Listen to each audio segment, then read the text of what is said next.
মৃত্যু লোকে আমার ভক্ত হয়ে থাকো, বা আগামী 3 জন্ম আমার শত্রু হয়ে থাকো। তারপর বৈকুণ্ঠে ফিরতে পারবে। চয়ন তোমার। 7 জন্ম ধরে আপনার সঙ্গে বিচ্ছেদ সহ্য করতে পারবো না প্রভু। আপনার শত্রু হলে 3 জন্মের মধ্যেই এখানে ফিরে আসতে পারবো। আমার ভক্তি করা ছেড়ে আমার সঙ্গে শত্রুতা চয়ন করলে জয়? তার 2টি কারণ আছে। প্রথমত, আপনার সঙ্গে শত্রুতা করলে আমাদের জীবন শীঘ্রই সমাপ্ত হবে। আর দ্বিতীয়ত, এক ভক্ত যদি ক্ষণকালের জন্যও তার ভগবানকে ভুলে থাকতে পারে, কিন্তু এক শত্রু তার শত্রুকে কখনো ভোলে না। জীবনের প্রতিটি মুহূর্তে আমরা আপনাকে স্মরণ করব।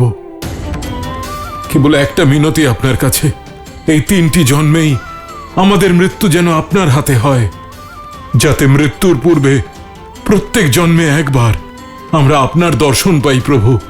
হ্যাঁ প্রভু, আমাদের মুক্তি যেন আপনার হাতেই হয়। জয় বিজয়, ওঠো। তোমাদের বিপরীত ভক্তিতেও আমার প্রতি প্রেম রয়েছে। আমি কেবল আমার 2 জন ভক্তর সঙ্গে নয়, আমার প্রাণ থেকে বিচ্ছিন্ন হতে চলেছি। আমি তোমাদের কথা দিচ্ছি, মৃত্যু লোকে ওই 3 জন্মে আমি তোমাদের সংহার করব। আর কেবল তাই নয়, লক্ষ্মী নারায়ণের বিচ্ছেদের কারণও তোমরাই হবে, আর তাদের মিলনের পথ তোমাদের মৃত্যু।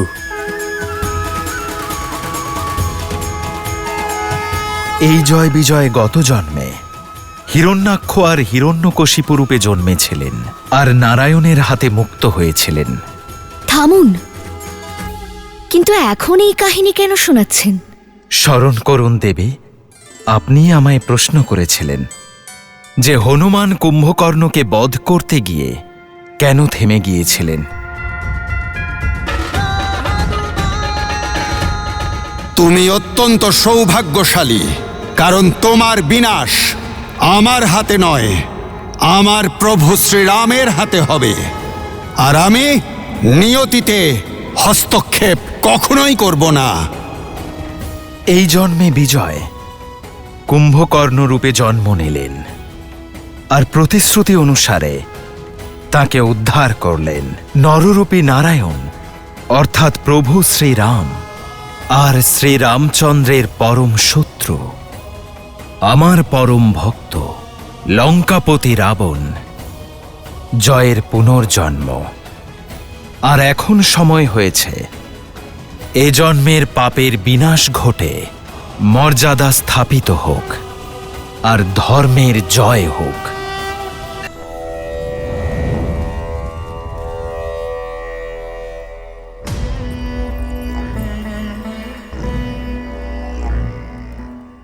আশ্চর্য এটাই যে তোমার কারণে আমার বিজয় অনিশ্চিত হয়ে গেল। তোমার বিশ্বাসঘাতকতার কারণে আমার যজ্ঞ অসম্পূর্ণ রয়ে গেল। রাবণের বিজয় তুমি শত্রুকে উপহার দিলে, আর এখন আমার সামনে এই বিজয় তিলক এনে ছলনা করছো। আমি সর্বদা আপনাকে বোঝানোর চেষ্টা করেছি লঙ্কেশ, আপনাকে বাধা দেওয়ারও চেষ্টা করেছি। আজ পর্যন্ত কখনো আপনার ক্ষতি চাইনি আমি। আর যদি আজও আশার এতটুকু আলো দেখতে পাই আমি, তাহলে আজও আমি আপনাকে বাধা দেব। আর আমার ধর্ম আমাকে তাই বলে। তোমার ধর্মের শিক্ষা অসম্পূর্ণ মন্দোদরী। ধর্ম আমি পালন করব, এক রাজা হিসেবে, এক ভাই হিসেবে, এক স্বামী হিসেবে, এক যোদ্ধা হিসেবে। লঙ্কার সেই সব বীর যারা এই যুদ্ধে শহীদ হয়েছে, তাদের মৃত্যু ব্যর্থ হবে না। তাদের মৃত্যুকে সম্মান আমি জানাবো। তাই এই ভনিতার কোনো প্রয়োজন নেই। নাটক নয় এটা, এটা আপনার আর আমার মর্যাদা। তোমার চোখে স্পষ্ট দেখতে পাচ্ছি যে জয়ের প্রার্থনা তুমি রাবণের জন্য নয়, অন্য কারোর জন্য করছো। আমি প্রার্থনা করব যাতে আপনি শান্তি পান। এটাই তো দুর্ভাগ্য আমার। আমার আপনজনেরাই আমাকে ঠকিয়েছে। হৃদয়ের আঘাত দেখা যায় না, কিন্তু তা খুব কষ্ট দেয়। একদিকে ওই রাম, যার উপর তার ভাইয়ের আর স্ত্রীর অটুট বিশ্বাস, আর একদিকে রাবণ, যার ভাই বিভীষণ বিশ্বাসঘাতকতা করে লঙ্কার বিনাশ ঘটাচ্ছে। আর একদিকে তুমি, যার নিজের স্বামীর উপর কোনো বিশ্বাস নেই, দাঁড়িয়ে আছে নিজের স্বামীর সামনে, অথচ চোখে ওই তথাকথিত নারায়ণের প্রতি ভক্তি। অথচ তিলক রাবণের জন্য শিশুকাল থেকে সব যুদ্ধ আমি একা লড়েছি, আর আজও এই যুদ্ধ একাই লড়ব, রাম আর ওর ওই মর্কট সেনাদের বিরুদ্ধে। এই যুদ্ধের পরিণাম রাবণ নির্ধারণ করবে। দুর্ভাগ্য তো আমার লঙ্কেশ। প্রথমে আমার চোখের সামনে আমার সন্তানদের হারিয়েছি, আর আজ আমি আপনাকে হারাবো। তুমি সেই রাবণের সামনে দাঁড়িয়ে আছো, যে বরলাভ করেছে ব্রহ্মদেবের থেকে, যে মহাদেবের পরম ভক্ত, আর যাকে সংহার করতে নর রূপে তোমার নারায়ণ এসেছেন। চিন্তা করো না, ওই বালক এই রাক্ষস রাজকে মারতে পারবে না। মহাদেবকে কথা দিয়েছি আমি যে ওর চিতার ভস্য দিয়ে তাঁর আরতি করব। অপেক্ষা করো, শীঘ্রই ফিরে আসব। হর হর মহাদেব। লঙ্কেশ,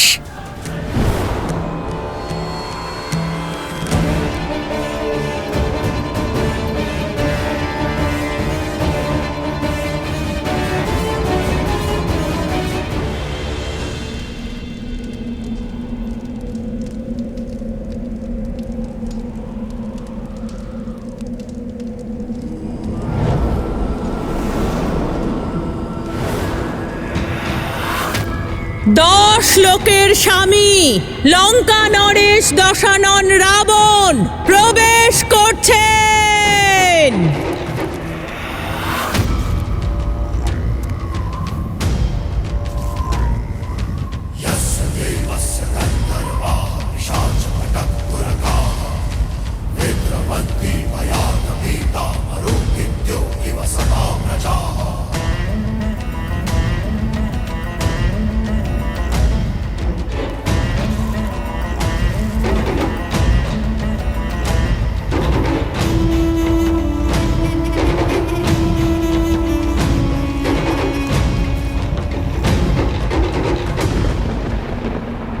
এই ভয়ঙ্কর যুদ্ধ শেষ করতে যাচ্ছি।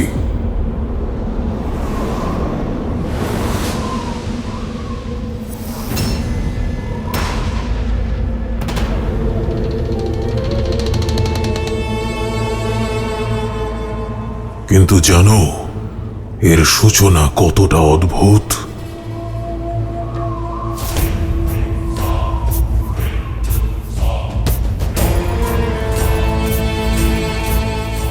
এক শিবভক্ত বালক ছিল। সময়, ভাগ্য, পরিস্থিতি আর পিতা সবাই যাকে ছলনা করেছিল। জেদ ধরেছিল সে সবকিছু অর্জন করার, প্রয়াসের দ্বারা, প্রহারের দ্বারা, আর সে তা করেও। ত্রিলোকের সবচেয়ে বড় রাজা হয় সে, সবচেয়ে শক্তিশালী। আর মহাদেবের পরম ভক্ত। সময় বয়ে চলে। সুদূর উত্তরের এক রাজা কন্যার জন্য এক স্বয়ম্বর সভার আয়োজন করেন। শর্ত ছিল মহাদেবের পবিত্র ধনুক পিনাক তুলে নেওয়া। সকল রাজা নিমন্ত্রিত হল, মহাদেবের সেই পরম ভক্ত ছাড়া। এই দুঃসাহস সে সইতে পারেনি। সে বিনা নিমন্ত্রণেই ওই স্বয়ম্বরে পৌঁছয়, কেবল একটাই ইচ্ছে নিয়ে, মহাদেবের পবিত্র ধনুক লাভ করা, তাকে লঙ্কায় নিয়ে আসা। তখনই তখনই তার দৃষ্টি সেই কন্যার উপর পড়ে। আর না জানি কখন পিনাক লাভ করা ভুলে গিয়ে ওই কন্যাকে পাওয়ার জেদ ধরে সে। তারপরে যা হয়েছে তা ছিল অসম্ভব। মহাদেব সহ কৈলাসকে যে তুলে নিয়েছিল সে ওই ধনুক তুলতে পারেনি। যদি সে চাইতো তাহলে সেই মুহূর্তেই ওই কন্যাকে হরণ করতে পারত,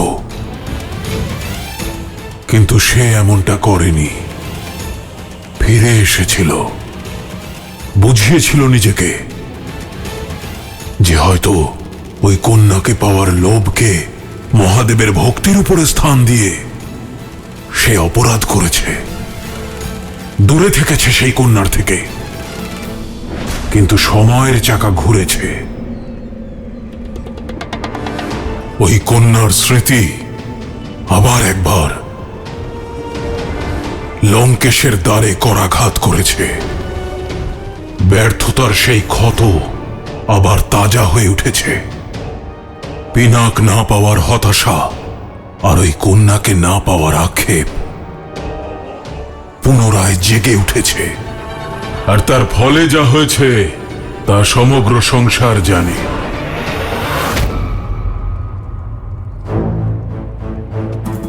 কিন্তু আজ আমি এটা বুঝতে পেরেছি, যা যা হয়েছে তা ছিল ছলনা, একটা ষড়যন্ত্র। সেই স্বয়ম্বর, সেই ধনুক, সেই কন্যা,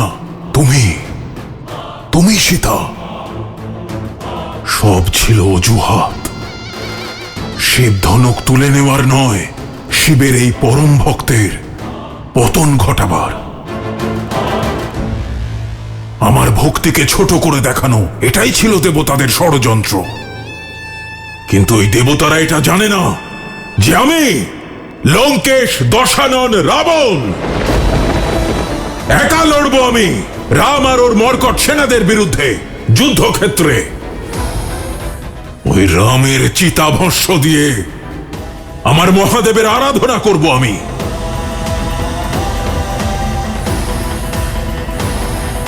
জীবনের অন্তিম মুহূর্তে সমগ্র জীবন চোখের সামনে ভাসে দশানন। অন্তিম মুহূর্তে নিজের পাপ অন্যায় সব কিছুর অনুভূতি হতে শুরু করে, কিন্তু আক্ষেপ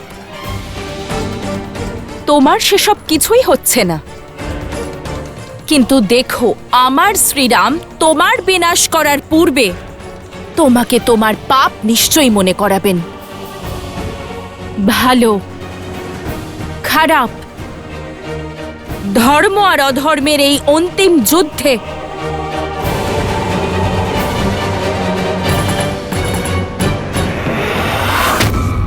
জয় ধর্মেরই হবে, সত্যেরই হবে। ধর্ম অধর্ম আর পাপ পুণ্যের এ এক অনন্ত মহাযুদ্ধ।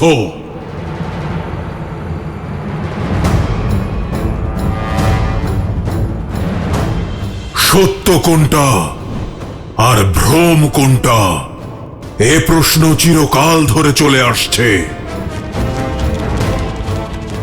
অন্ধকারকে দোষারোপ করে সূর্যকে তোমরা দেবতা বানিয়েছ, শীতল রাতকে হত্যা করে উষ্ণ দিবসের সাধনা করেছ। লঙ্কা দহন নাকি ধর্মের কর্ম? ধর্মের দোহাই দিয়ে ছলনা করেছ।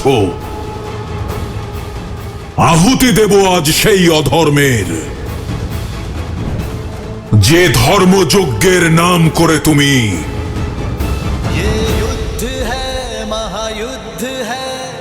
শুধু নিজের স্বার্থ সিদ্ধি করেছ।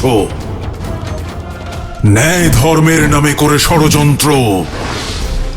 অমৃত পানের লোভে তোমরা বিষ দিয়ে শিবকেও ঠকিয়েছ। তোমরা করলে সেটা ন্যায়, অন্যরা করলে সেটাই অন্যায়। তোমরা ঝরিয়েছ যে রক্ত, তাতেই জন্মেছে এই মহাস্ত্র।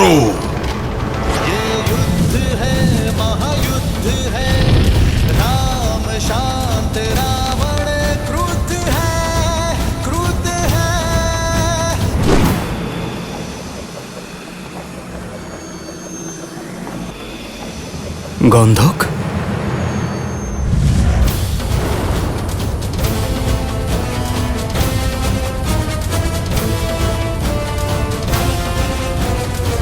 घमंड और प्रचंड लंकापति, माता सीता के नयन में आस है भरी।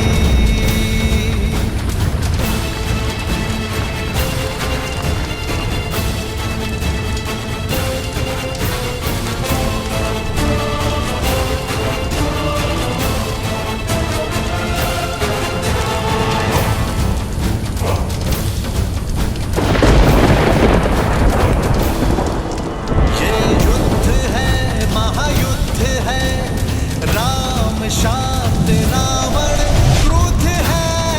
क्रुद्ध है, ये युद्ध है महायुद्ध है। राम शांत रावण क्रुद्ध है, क्रुद्ध है, क्रुद्ध है।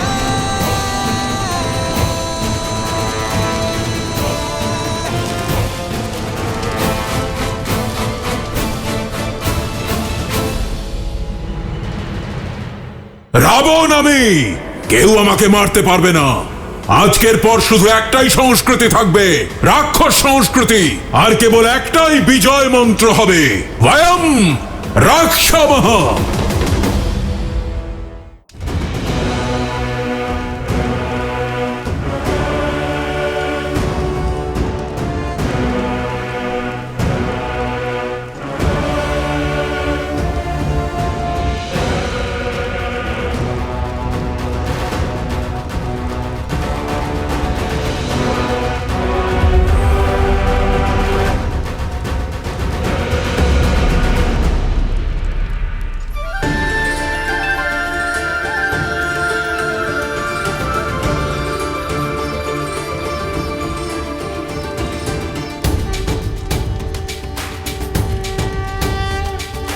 श्री रामचंद्र कृपालु भजु मन हरण भव भय दारुणम्। श्री राम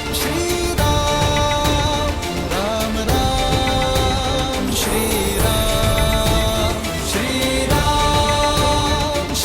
राम राजा राम, श्री राम।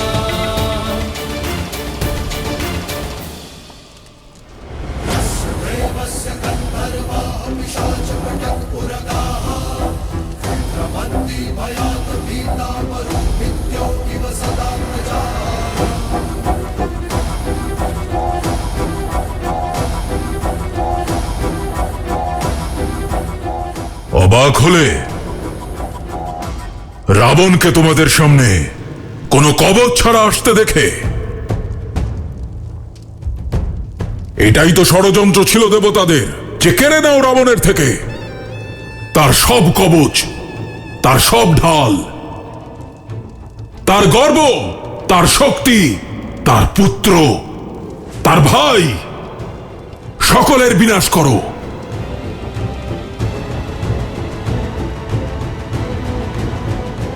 আর তারপর রাবণের সংহার হবে।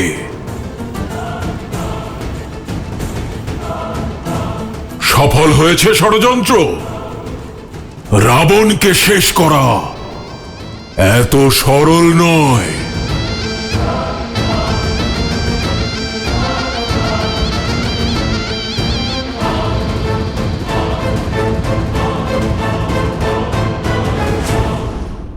রাবণ আমি, কেউ আমাকে মারতে পারবে না। আজকের পর শুধু একটাই সংস্কৃতি থাকবে, রাক্ষস সংস্কৃতি। আর কেবল একটাই বিজয় মন্ত্র হবে, বয়ম রাক্ষসমঃ। মনে হচ্ছে ওই দেবতাদের মনে নেই যে আমি সেই দশানন যে নিজের শক্তি দ্বারা লঙ্কেশ হয়েছে।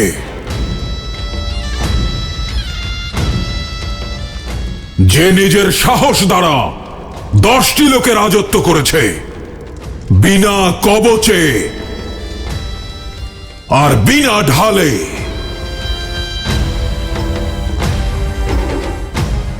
শোনো দেবতাগণ, রাক্ষস আমি, রাক্ষস রাজ রাবণ।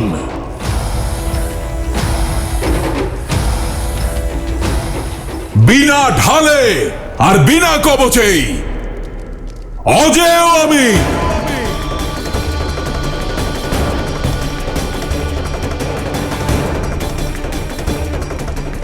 কেউ আমাকে মারতে পারবে না।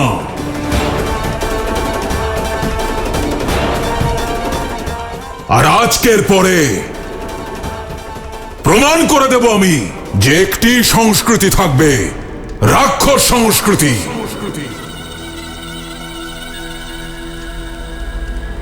আর কেবল একটাই, বিজয় মন্ত্র হবে বয়ম রক্ষামহ।